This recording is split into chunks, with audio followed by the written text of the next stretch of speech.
Guys आजको यो भिडियोमा हजुरहरूलाई म एउटा यस्तो कुरा भन्न गइरहेको छु।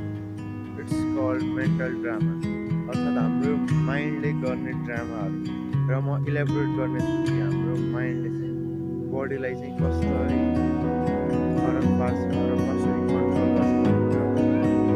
तपाईँहरूले पनि कहिलेकाहीँ एक्सर्साइज गर्नुभएको बेलामा यो नोटिस गर्नुभएको छ कि जब तपाईँले माइन्डमा म अहिले लगातार एकैचोटि 30वटा पुसअपहरू गर्दा भनेर ट्राई गर्दाखेरि हजुरहरूले 20, 22, 23मा अलिक पेन हुन थाल्ने थाक्न सुरु हुन्छ।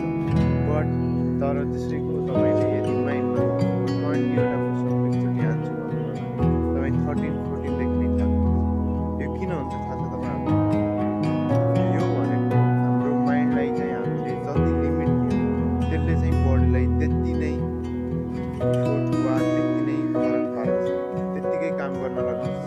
र त्योभन्दा बढी काम गर्न लगाएर हाम्रो माइन्डले चाहिँ थाक्छ, माइन्ड थाक्छ, त्यसपछि त्यसको फलस्वरूप हाम्रो बडी पनि थाक्छ।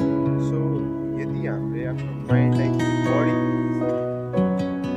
टार्गेट दियौँ या बडीको गोल दियौँ भने त्यसै अनुसारको माइन्डले पनि हाम्रो बडीमा चाहिँ इफेक्ट पार्दछ। बाइ द वे यो मेरो फर्स्ट भिडियो हो र आज चाहिँ नयाँ मन्थ सुरु भइसकेको छ। So let's do work, nothing, exercise work, exercise work. By by.